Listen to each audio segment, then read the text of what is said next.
She is just 17, but Marian lives alone in this single-room house, a mixed-race girl in rural Kenya where nobody looks like her. They actually call me poor white girl.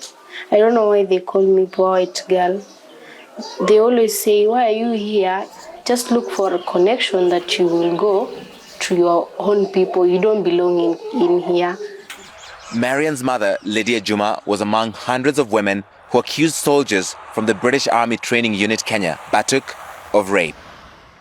She was interviewed in this 2011 documentary.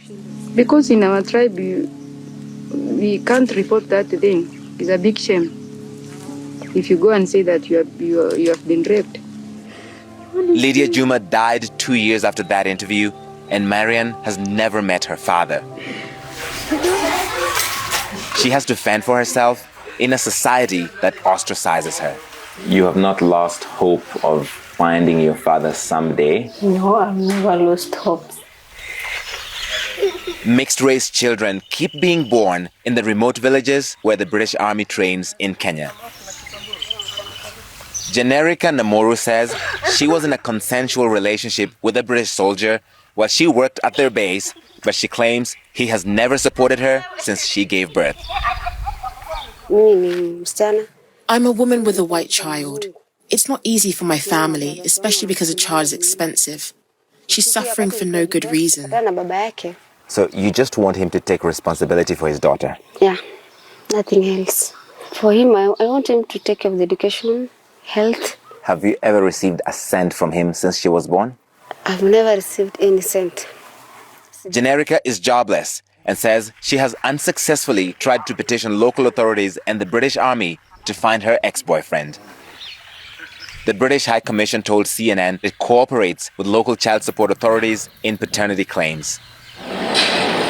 But the Kenya National Commission on Human Rights says the UK government has made no effort to hold soldiers accountable in such cases. These children really deserve British citizenship. They're British kids. Their fathers were British. So the British government is just not interested in resolving these cases? We don't think they are interested. We call it BBBB, British boys behaving badly. The UK pays Kenya about $400,000 a year to allow up to 10,000 British soldiers to train in the country. Kenya renewed the 5-year deal in 2021 despite opposition from some local groups, lawmakers, and human rights defenders. We have also had cases where these women and people who have reported have been intimidated. So there is a conspiracy to make sure that justice does not happen for these women. Allegations of rape and other crimes, including murder, by British soldiers in Kenya date back to the 1950s. These elderly women accused Batuk officers of rape in the 70s and 80s in a landmark case in London over 20 years ago. Ntoye Len Kanan says she was one of them. I was going to fetch water when I was ambushed by a group of British soldiers who were hiding in the grass near the river. One of them grabbed me and raped me. In 2007, Britain's Ministry of Defense dismissed over 2,000 claims of rape from mostly Maasai and Samburu women, saying, quote, there was no reliable evidence to support any single allegation. The government in Nairobi lost the case files without explanation. A Royal Military Police investigation concluded that most of the Kenyan evidence appeared to have been fabricated. One Kenyan official called it a cover-up. They did not conduct DNA tests on any of the 69 mixed-race children alleged to have been born as a result of rape by British soldiers. Lawyer Kelvin Kubai is working to reintroduce the case in Kenyan courts. 17-year-old Marian will be the lead plaintiff, taking up a fight her mother didn't win in her lifetime.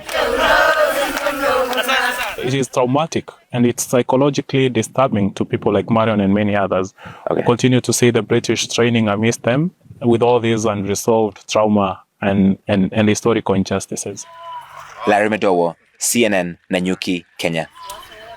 And the British High Commission told CNN that it takes all allegations raised by the community seriously and it ensures thorough investigations. It added that all sexual activity which involves the abuse of power is prohibited.